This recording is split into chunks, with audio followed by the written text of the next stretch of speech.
O jornalista chamado Fábio Panunzio, meu colega de faculdade, que vem trazer para os Disruptivos ideias incríveis do jornalismo que vai quebrar tudo.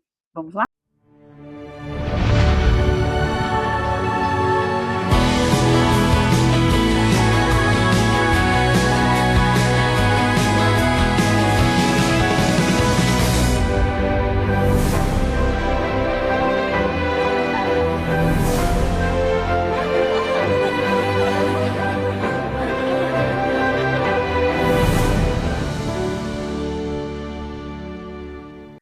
Olá, Disruptivos, tudo bem com vocês? Vocês estão diante de dois dinossauros da comunicação. Fábio Panunzio, jornalista, repórter, apresentador, jornalista investigativo e agora disruptivo. E aí a gente está aqui numa conversa muito legal, porque nós temos aqui, assim, 45 anos de convivência juntos, não? Pode falar isso aqui? Pode falar. Desde 1981, então faz tempo pra caramba. E aí a gente, naquela época, a gente não sonhava em discutir inteligência artificial, conexão. Bom, só para vocês terem uma ideia, em 1995 eu comprei o meu primeiro PC, era um computadorzão velho que eu comprei usado de um outro jornalista amigo nosso, Gilberto Maniotto, e eu tinha medo de abrir o computador porque eu não sabia nem que botão apertar. Este moço aqui foi na minha casa e me ensinou a abrir o Windows pela primeira vez. E aqui nós estamos para falar sobre projetos, infoprodutos, projetos de conexão e utilização de inteligência artificial em benefício do jornalismo. Fábio Panunzio, conte-me um pouco do seu trabalho, da sua jornada, e depois a gente... Bom, isso tudo que a Sandrinha contou aconteceu num tempo muito distante do dia de hoje, né? Tão distante que vocês que estão assistindo provavelmente não têm a metade da nossa idade e não fazem muita ideia do que era tecnologia no tempo em que ela me ajudava a assinar a lista de frequência da faculdade e me transformando no jornalista que eu virei hoje. Só para vocês terem uma ideia, quando a gente fez a faculdade, a gente estudou na Casper Libero, e a Casper Libero tinha um diretor chamado Erasmo de Freitas Nuzzi, que era professor de estenografia. Eu acho que você não sabe o que é estenografia. Taquigrafia. Taquigrafia, né? Taquigrafia. Você já ouviu falar disso?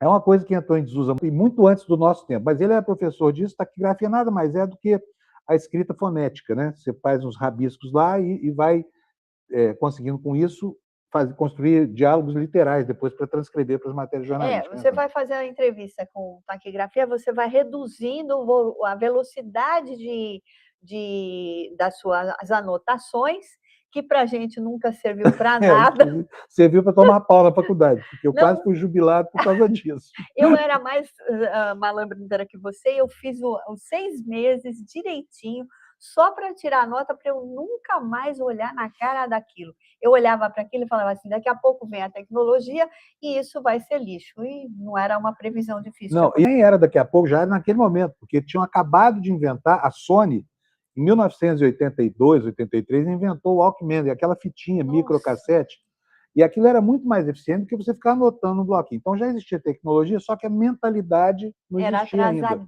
E aí você deve estar se perguntando por que dois velhinhos cheios de história para contar estão fazendo um programa sobre startup, tecnologia, essa coisa toda.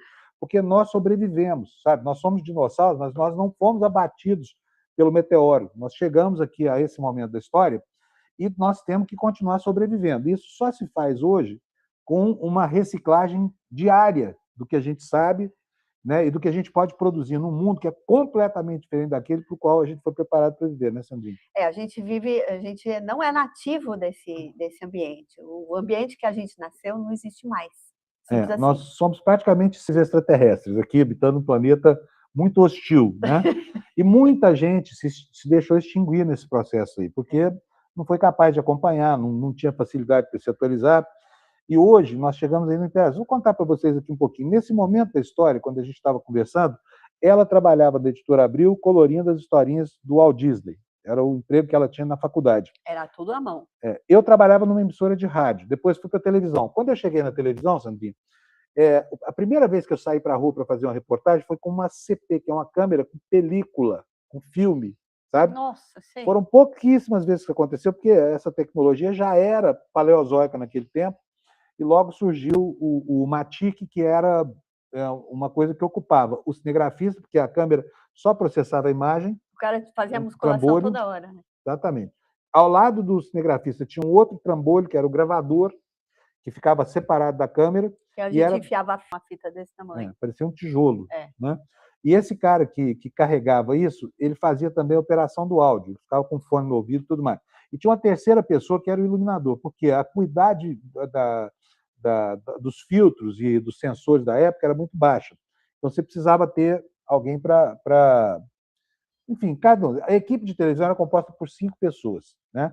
Aí logo a fita foi para dentro da câmera, porque foi diminuída. Daqui a pouco ela desapareceu e a mídia foi trocada, virou um DVD-ROM ou coisa que o valha, e daí a pouco ela desapareceu completamente porque virou um chip de memória. Então foi desmaterializada a mídia, já não era mais necessário mídia. E tudo isso fez as equipes do meu segmento, por exemplo, de televisão, diminuírem ao ponto em que hoje você tem aqui dentro desse aparelho que você tem no seu bolso uma central de produção de jornalismo, tá? Que te dá a habilidade para fazer quase tudo. Você grava, você faz isso que nós estamos fazendo aqui agora, você edita e você ainda coloca no ar. Só para vocês terem uma ideia. E você entra, muitas vezes, ao vivo, né? Você entra da onde você Entra ao vivo onde quiser. Né? Fala assim, olha, é um ambiente que eu acho que é um ambiente de magia. Por que é de magia? Porque magia, tecnologia é aquilo que torna possível algo que não era possível. Por exemplo, vou contar uma historinha aqui. Ó. Imagina 2 cavaleiros, né? Sei lá, o tempo do Dom Quixote, 6 cientistas aí, no século XVI, que tá cada um de um lado do desfiladeiro. Aí, a 6 quilômetros de distância, por exemplo, um do outro. Aí o do lado de cá grita, alô, e o de lá não ouve. E o de lá grita e o de cá não ouve. Aí ambos descem, o desfiladeiro se encontram lá embaixo e concluem que era verdade absoluta que a comunicação humana a 6 quilômetros de distância era impossível. Hoje você pega essa porcaria aqui, você fala lá na Austrália, né? Eu falo direto. Tem uma amiga lá na Austrália, a gente fala direto. E sem custo direto. Olha, quando eu virei repórter da Globo, no Jornal Nacional, a gente viajava pelo mundo fazendo as matérias, e aí você tinha que, para mandar para o Brasil, você tinha que usar um serviço de satélite, que era o Intelsat. Caríssimo, custava $1.600 para transmitir 10 minutos de material para o Brasil. Né? E você tinha que andar com um monte de equipamento. Você tinha que ter equipamento de edição, muitas vezes você alugava no país para onde ia, e era muito restrita a possibilidade, justamente pelo impeditivo econômico. Né? Hoje, olha, você botou aqui, bota o vídeo no seu WhatsApp, daqui a pouco o seu chefe recebeu na redação, em 1 minuto está no ar. E se você quiser, você dispara do seu telefone mesmo e está feita a transmissão.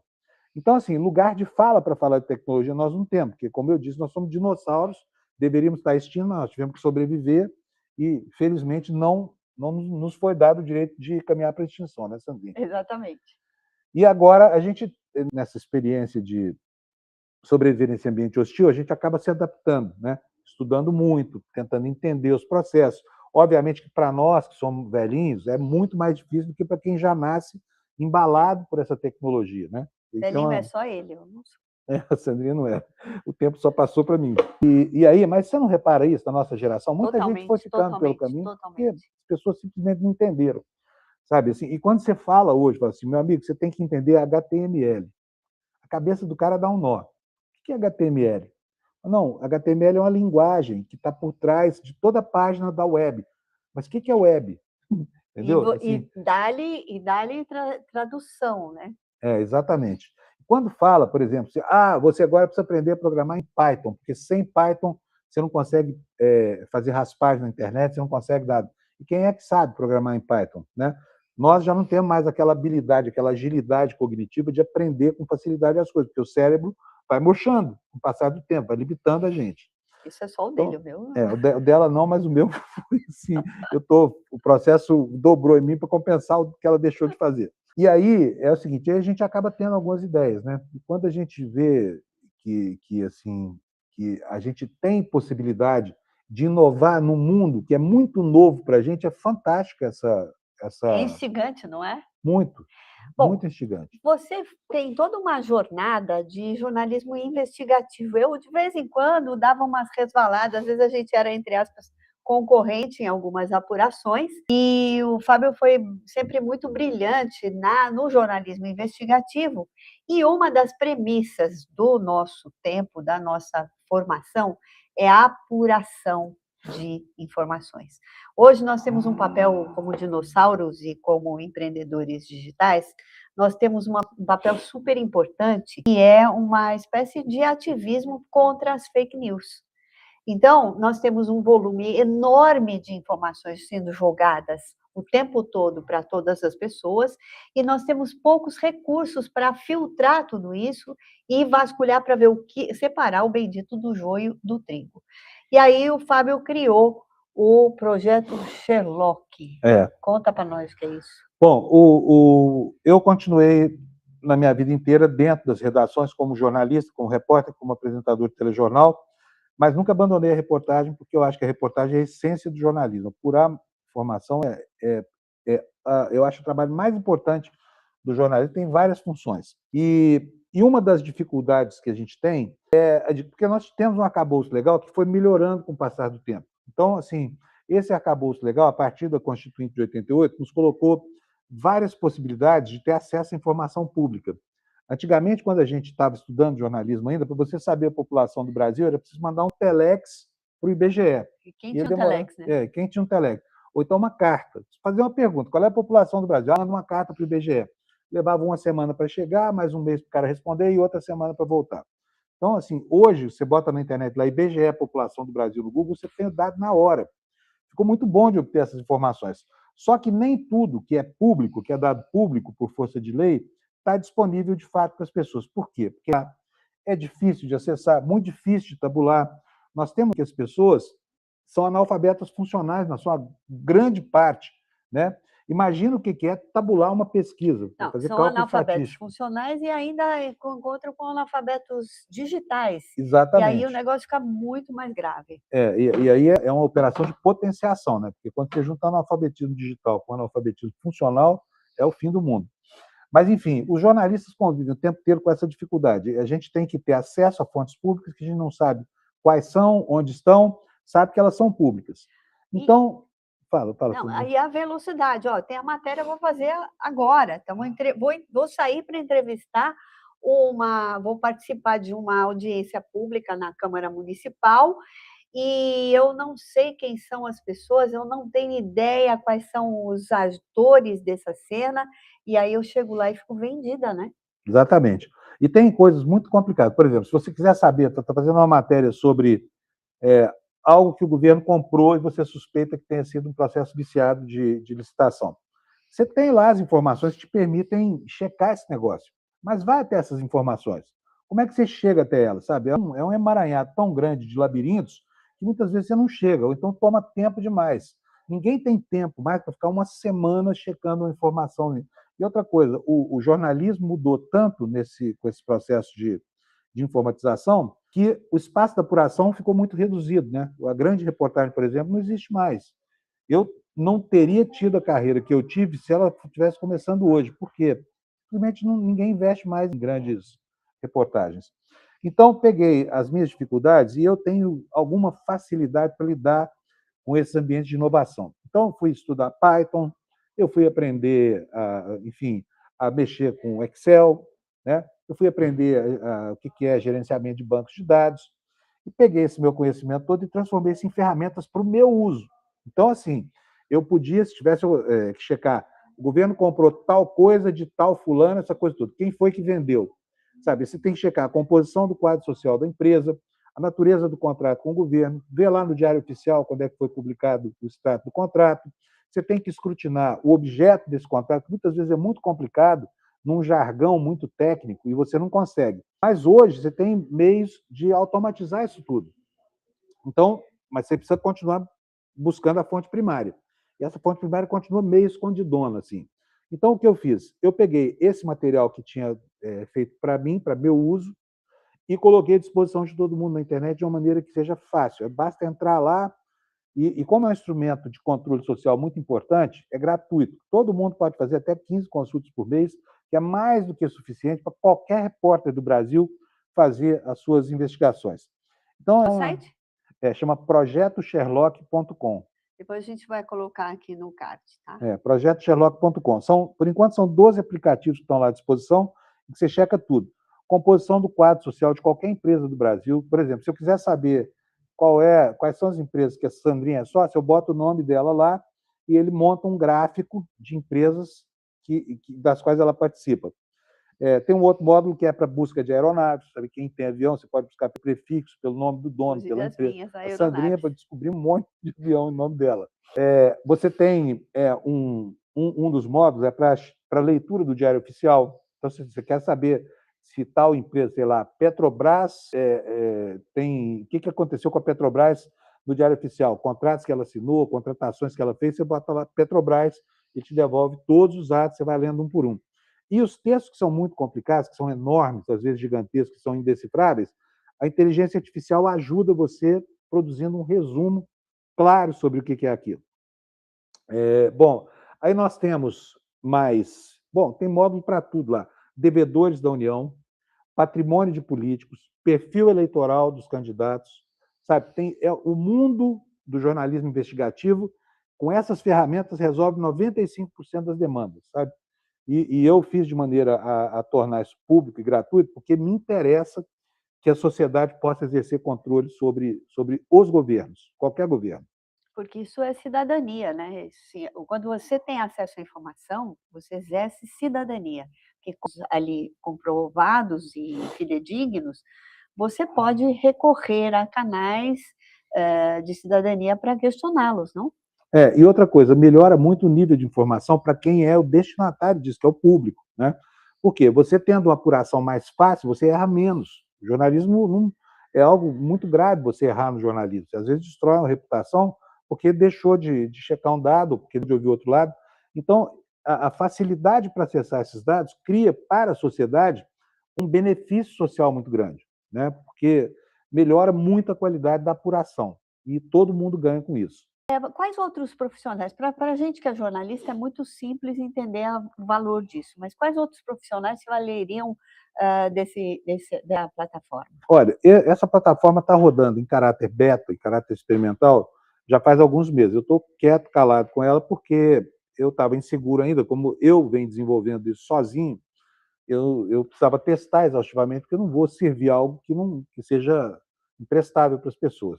Agora ela está madura e está muito funcional, e quando você entra lá, você logo acha o que você quer. Mas qual que é a pergunta mesmo que eu esqueci? Quais outros profissionais, sim, outros além profissionais. do jornalista? Então, graças a essa facilidade, então ela serve também para pesquisa social, para antropologia, para sociologia, para ciência política, serve para advogado, serve para um monte de gente, mas o meu foco é o jornalismo, entendeu? E é para os meus colegas e para o público deles que essa ferramenta foi desenvolvida. Depois, numa segunda etapa, se eu resolver dar um caráter comercial a isso, aí a gente vai oferecer para outros públicos, sabe? Como uma plataforma paga.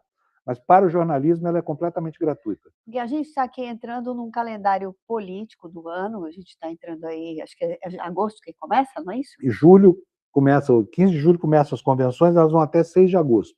Aí começa a campanha para valer, né? 45 dias só de campanha. Bom, eu não sei exatamente o dia que vai ao ar esse programa, mas, enfim, de 15 de julho em diante, nós temos aí uma efervescência de questões políticas, o movimento dos partidos em relação à próxima disputa eleitoral, e eu imagino que para as equipes de campanhas políticas aquilo seja bastante útil, não?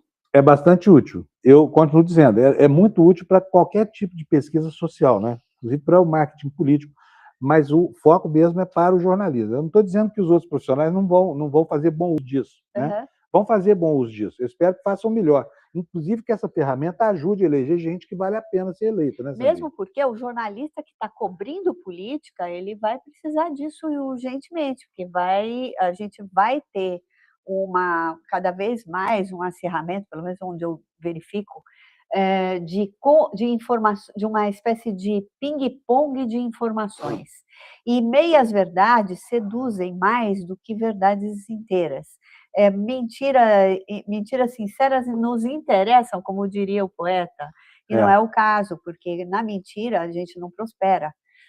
E a sociedade afunda, né? E nós, jornalistas, hoje, todos nós estamos envolvidos, imbuídos da necessidade de brecar esse processo brutal de fake news, né?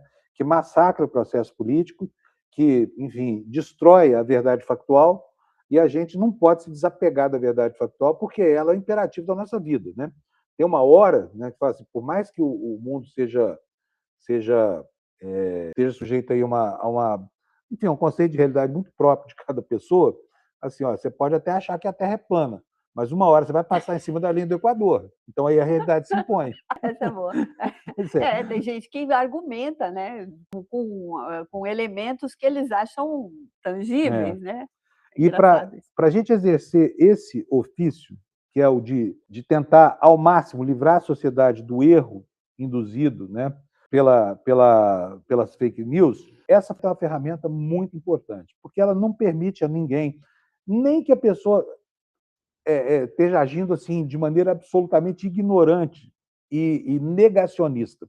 Essa ferramenta não permite a ninguém escrever uma matéria sem checar as informações todas que dizem respeito ao universo da informação que está sendo trabalhada, sabe? Ou seja, ninguém pode dizer que não tem mais acesso ou não sabe aonde buscar.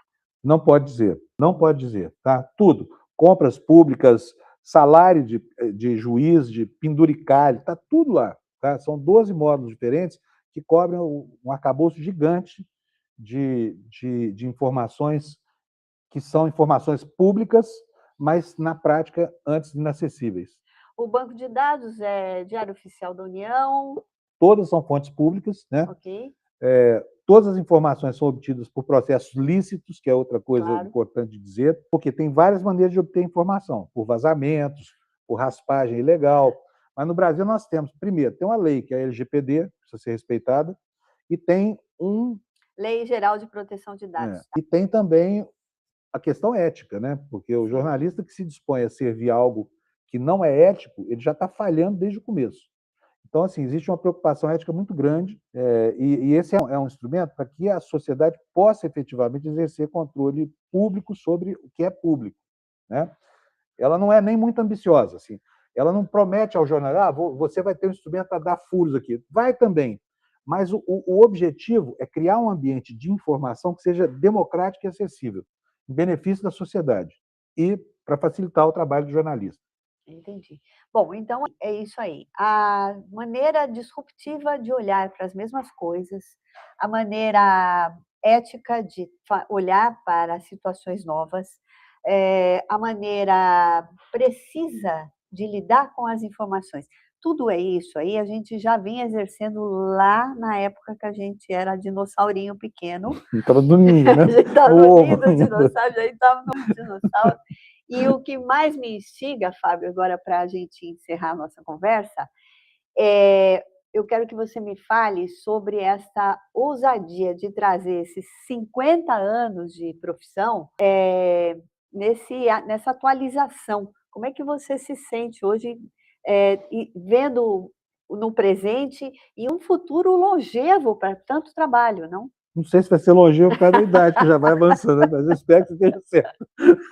Bom, você se vira para dar conta do expediente, não é? Olha, eu tenho uma grande angústia com relação à atualização. Eu tenho uma necessidade muito grande de atualização e, assim, todo dia eu tenho um sonho recorrente, que é uma tragédia para mim. Eu acordo e depois não consigo dormir mais. Que é o seguinte, eu estou fora do mercado de televisão já vai fazer 7 anos, então é um tempo longo.